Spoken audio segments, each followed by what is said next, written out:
puolivuotinen ja mut hakkeroitiin 3 kertaa. Less than 3 weeks after 33,000 therapy patients had their most intimate secrets exposed online, a Finnish stand-up comic is on stage telling jokes about it. Mun terapiatiedot vuodettiin nettiin, oli tää Vastaamon keissi. Ja ei siis mitään hätää, te ootte kuullut jo kaiken.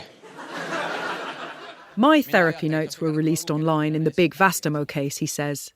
And don't worry, you've already heard all about it. You're quite famous here. You've got a lot of followers online. You're a successful comedian. Yeah, I can. You could say that. How would you describe the kind of comedy you do? I do a mix of observational and like crowd interaction. And you use your personal experience? Yeah, that's the base of my comedy. Tomi Haustola had always liked the idea of publishing a memoir, he's telling the crowd. Mut ei sitä varmaan kukaan julkaisis. Kuukautta myöhemmin on siellä hakkeri hoidettu. But before he could, someone leaked his therapy records and did it for him. I'd always imagined that stand-up comics must have massive self-confidence, but there's a quiet nervousness to Tomi as he sips an alcohol-free beer in our Helsinki hotel. Tomi's darkest personal experiences were among those held to ransom and then dumped online. In one respect, the entire story is about people don't want their personal information out there. Yeah. And then I'm here asking you, saying, what did you tell your therapist? Yeah, what was the personal thing you don't want to, yes, exactly. the people will see? Exactly. Yeah. So I appreciate you agreeing to do this interview at all. And being... Tomi first heard about the Vastaamo hack in late October 2020 when the extortion email landed in his inbox. Arvon herra Tomi Haustola. Ja mä sanoin, wow. Dear Mr. Haustola. And that's nothing you hear before in Finland. Nobody says that. So I was like, oh, this guy is like, how do you say, like... polite. Polite, yes, exactly. Super polite extortion. Mutta se oli niin hyvin kirjoitettu. The ransom note was written so nicely, Tomi tells the crowd. If the hacker had come over to massage his scalp a little, he would have paid up. Että jos tää hakkeri olisi tullut vähän hieron mun päänahkaa. He can joke about it now. But at the time he sought therapy, Tomi had been having suicidal thoughts. He had been burnt out, working for months on end without any break. He struggled with anxiety. There were problems in his personal life, and he was unable to tell anyone how he really felt. I didn't feel good and I was searching for some help. My problem during that time was like I didn't share it. So I was nodding with the people and then inside I was furious. If you're a stand-up comic, the stakes are high. You need to be willing to make yourself vulnerable on stage with everyone looking at you, but you have to take the audience with you. The audience has to feel safe that I'm okay. Yeah, or they won't laugh. Yeah, exactly. Therapy helped Tomi manage things. And then came the hack and the email from Ransom Man. Did you know from the beginning that you were going to talk about this in your show? No. First thought was like, nobody wants to hear it. It's too personal. It became obvious to Tomi that lots of people in his audience were fellow Vastaamo patients and victims. There are people who are nodding and being with me like, yeah, this is what happened. And also, I noticed when I started to do the bits, people usually go a bit back. They withdraw. Because they don't know where we're going here. And then they get back in. Yeah. Because they know that they're in safe hands with you. Did the hack affect the progress that you'd made with your mental health? Yeah, I think I got jaded about this kind of crime. Or at least I felt it like, oh, people are just doing this stuff and they won't get caught. And you start to feel a certain way of the world. You lose faith in the world? Yeah, in a way. But eventually someone was caught. Julius Kivimäki, the hacker who once grounded a plane with a bomb threat and boasted on television about shutting down Xbox and PlayStation on Christmas Day. Now he was the prime suspect in the Vastaamo case, finally in custody following an international manhunt. It was like, okay, this is like next chapter. First you get this super polite extortion letter. 3 years after that you get this invitation to watch the trial. An invitation to watch the trial. In November 2023, Kivimäki appeared in court charged with 9,600 counts of aggravated invasion of privacy and more than 21,000 counts of attempted aggravated extortion. It was the largest court case in Finnish criminal history, and it was being broadcast around Finland. Tomi was invited to be in the audience to see a very different kind of show than any comedy set. I'm Jenny Kleeman, and from BBC Radio 4 and Intrigue, this is Ransom Man.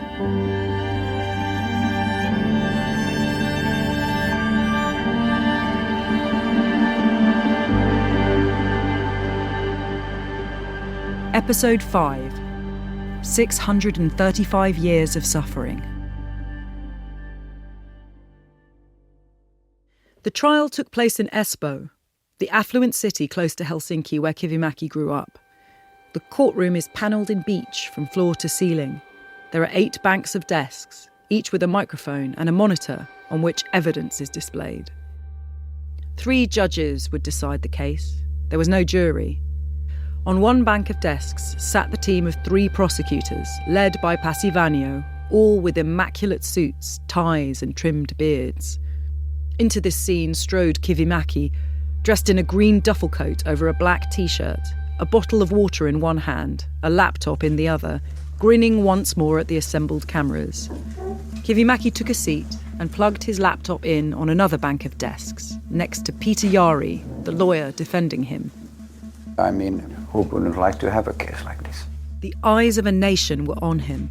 Who wouldn't want to take on a case like this, Peter asks me. Do you know anybody personally Yes. who had their data hacked? Yes, we had even here some people. In this Yeah. office? I'd imagined that having colleagues who'd had their therapy notes stolen by an extortionist would be enough to stop his firm from taking the case, but Peter doesn't see it that way. Were you nervous? Yeah, of course. What was your strategy? Well, of course, the defense strategy, as he disputed all the allegations, that they didn't have all the evidence. Kivimäki denied the charges. Peter argued there wasn't enough evidence to convict him. All the clues were small and circumstantial, he claimed. There was no single piece of evidence that could definitively link his client to the crime. The way Peter tells it, Kivimäki is a victim of his own infamy. We all thought when we heard about Vastaamo, hey, maybe this could be Julius. That in a way the investigation goes this way when they know that they have their own little domestic hacker. Your position is the police never had an open mind. Yeah. The minute the crime was committed, they thought it is Julius Kivimäki. Exactly, and let's go this way. Yes. Arguing the prosecution's case, Pasi Vainio had to prove that there was such a weight of evidence connecting Julius Kivimäki to Ransom Man that he had to be the person who perpetrated the crime. The case was very technical. It was a concern that even if I understood it, how can I get the court to understand what this all means? Pasi, leading the prosecution case on behalf of the state of Finland, and Peter, defending Kivimäki, were going head-to-head. But there was a third lawyer also present in court, one with over 6,000 clients. Jenni Raiskio represented the victims who had chosen to bring a civil claim for compensation in the Vastaamo case. If found guilty, Kivimäki would have to pay them all damages. Jenni attended the criminal trial as a bystander, learning the facts of the case against Kivimäki and ensuring that the victims were not forgotten amid the circus in the courtroom. But she had a ringside seat, just across the aisle from Kivimäki himself. He looks like baby-faced. He doesn't look like, tough criminal. Jenni had the daunting task of building over 6,000 different individual compensation claims. Some Vastaamo victims have been left unable to work and afraid to attend therapy that they desperately need, she tells me. There are some that have asked me that if I no longer exist, is my family entitled to proceed with this? So you can read between lines what they are asking. I got 2 phone calls from families who told us that after the news break that this had happened, their family member had taken their life. And they are sure that it's because of this. But of course, I cannot never be sure about that, but I have to believe their word. When I ask Tomi about the people who killed themselves, his face falls. It's really horrible. It makes me really sad. And also, like, you feel powerless because these are people who try to find help. And when you've been close yourself of this kind of situations, you want to take your life, you can feel that emotion when you hear about it. And you have been close? I've been thinking about it sometimes. Yeah. Yeah.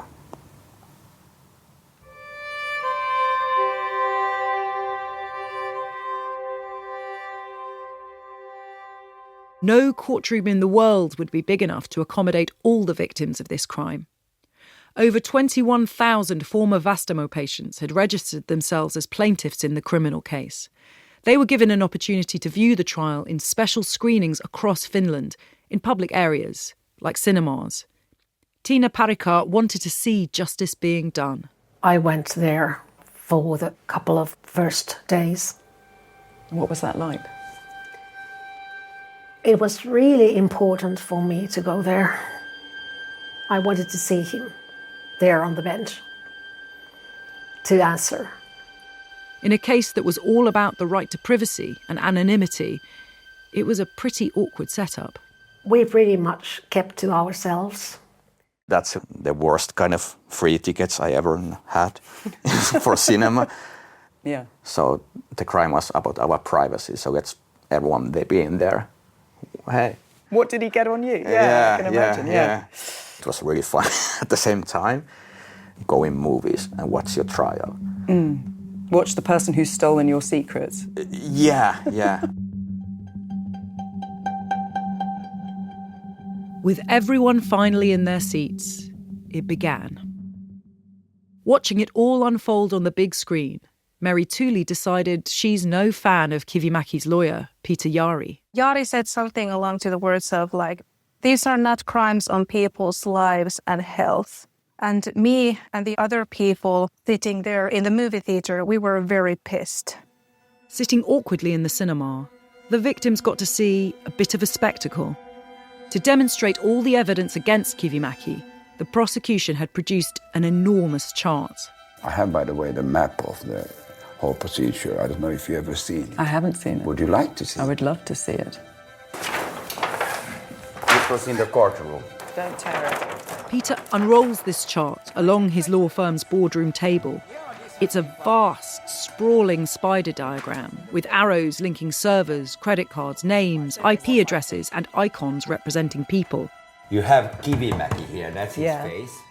Where we're talking about it is detailed, meticulous, and, for me, almost entirely incomprehensible, at first glance, at least. This is where somebody says, whoopsie, when he said that all the information had gone. But where Pasi presented this to the court as a web of evidence, ensnaring Kivimäki, Peter told the courtroom it was a bunch of coincidences that couldn't prove beyond reasonable doubt that his client had committed the crimes. The prosecution is showing there's a kind of correlation between and we're what Julius was doing. This correlation doesn't prove anything. He's here and the other ones are there. He wasn't connected to this. And throughout it all, Kivimäki seemed to take things in his stride. At one point, Pasi tells me, Kivimäki brought into the courtroom a book by L. Ron Hubbard, father of Scientology. He propped it up so that photographers could get a shot of it. The previous week, he'd done the same with Tolstoy's War and Peace. Do you think he enjoyed the attention? Somewhat. It was something of a horseplay of his. He was playing games? Yeah.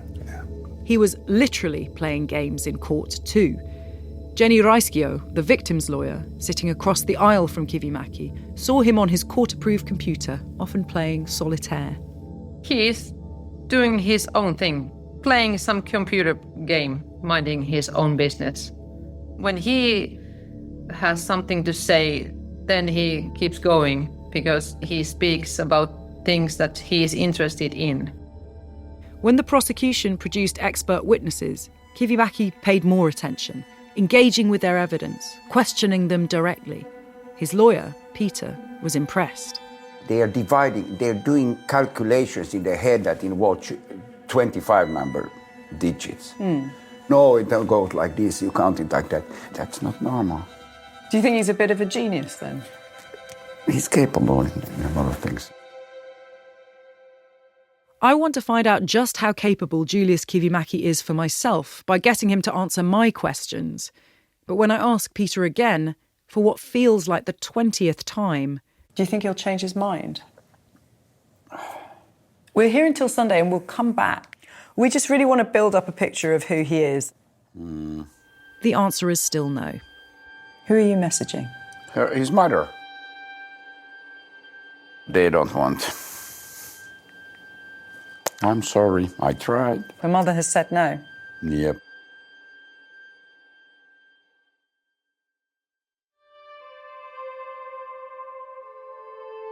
In February 2024, 4 months into the trial, the court went into recess. Kivimäki was granted bail. He was allowed to return to his parents' home so long as he reported to a police station every day. But fearing he was a flight risk, a few days later, the prosecution appealed the decision to release him. The Court of Appeal agreed, ruling that Kivimäki must be taken back into custody. Only there was a problem. I was on my way somewhere, sitting in the airport. He calls me. He decided that he will not go to the prison. He went missing. After more than 3 years of work, it was devastating for Pasi. And the police called me. Then the media called. And we had to then tell that Mr. Kivimäki is missing. Peter says his client wasn't on the run. Kivimäki said he'd return to court when it was next in session. He wasn't evading justice. He wanted to stay out of the prison. And you trusted him? Well, I had to trust him. Kivimäki was nowhere to be found in the real world. But online, he was as present as ever. Mr. Kivimäki posted in online forums and commented on his disappearance, claiming that I'm not disappeared, I'm here in Finland and I'm going to come to court, but we couldn't take the risk. It took a week of hunting him down before they had a breakthrough. Kivimäki could not stop himself from showing off his lavish lifestyle. But once again, he had inadvertently left clues for the authorities to follow. He posted a picture of a bottle of Krug champagne and a plate where he has finished his supper. And from that picture, there is a bench where the bottle of champagne is on. And there's visible little corner of the floor that is in the apartment. The upholstery of the bench and the flooring underneath it gave the police something to look for in the Airbnb and Booking.com listings of the high-end parts of Helsinki they knew Kivimäki liked best. They found a listing that matched the picture he'd uploaded and discovered it was being rented out by Kivimäki's sister. So we then knew where he was residing, and the police went there the next morning and fetched Mr. Kivimäki. And got him. Yeah. After 7 days, Kivimäki was back in custody and the court was back in session. As the trial neared its conclusion, Pasi noticed a change in Kivimäki. That was the first time I noticed that he was nervous and it was visible. Visible in what way? Shaking. Really? Shaking his leg and blush on his face and things like that. During the closing arguments, the victim's lawyer, Jenni Raiskio, called for a moment of silence. I was angry because people don't understand. And I wanted to tell the court and emphasize the suffering. And I think I made the point. Everyone in the courtroom stood, including Kivimäki. And then, all anyone could do was wait for the verdict.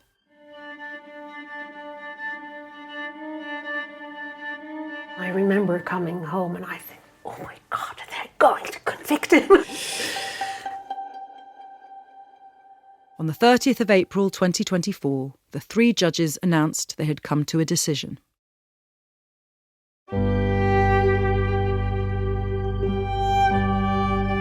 justice is done. He was convicted. Kivimäki was found guilty of all charges. He was sentenced to 6 years and 3 months in prison. How does it compare to sentences for other crimes in Finland, for murder or for rape? For rape, for example, 2 years would be normal. Murder, you get a life sentence, but usually in Finland you can appeal when convicted from murder after 12 years. And people usually serve 14. For example, drug crimes, you might end up getting 8 to 10 years.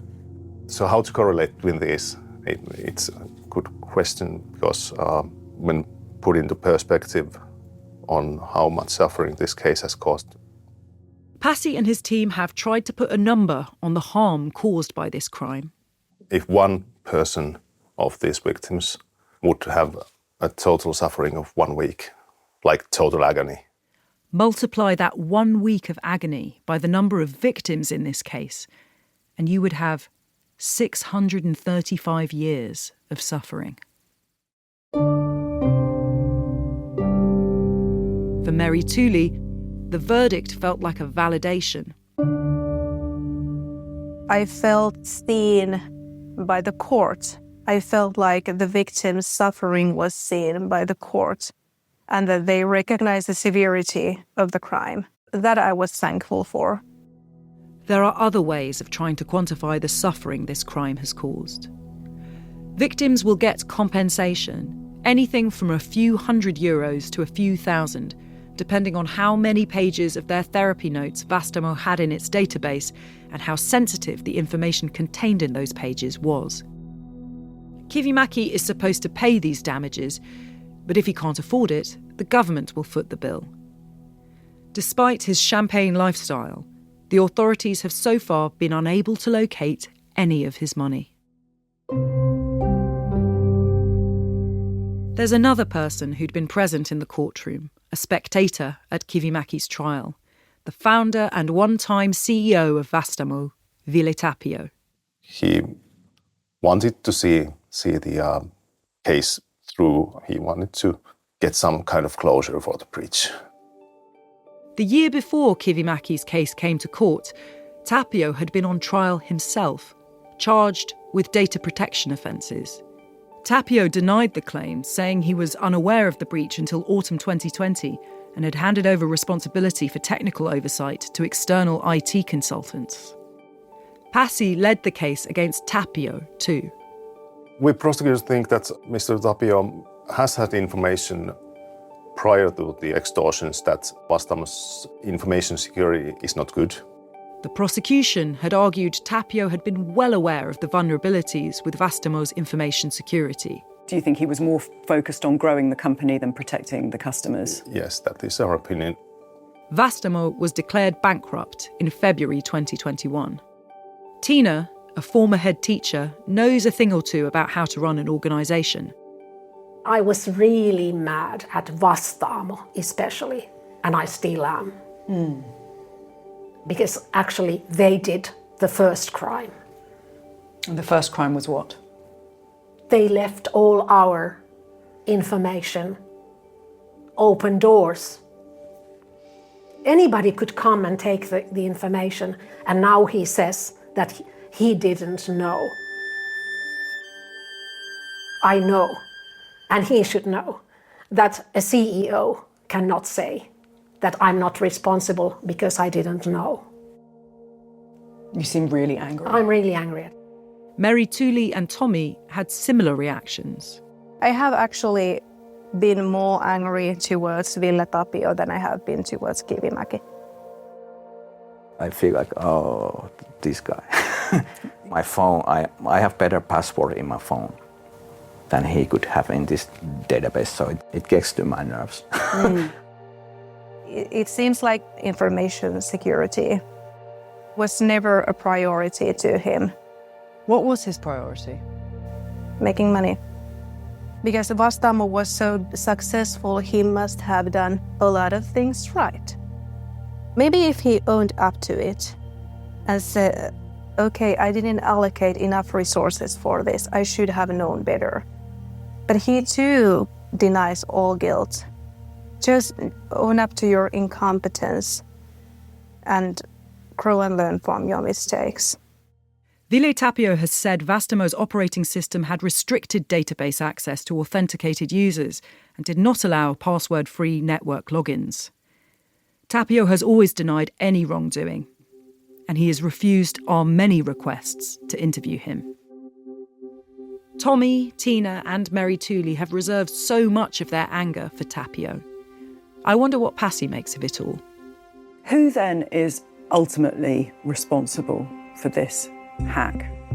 Is it the people who own Vastaamo, or is it the hacker? It's the hacker, definitely.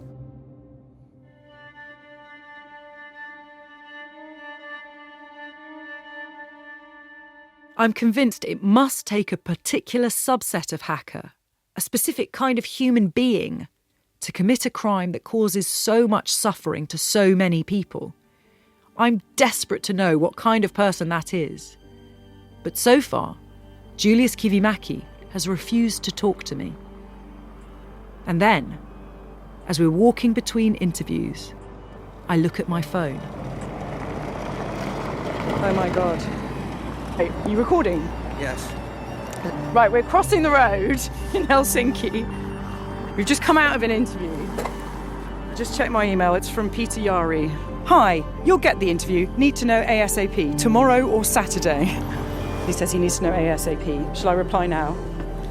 Where do we need to be and when?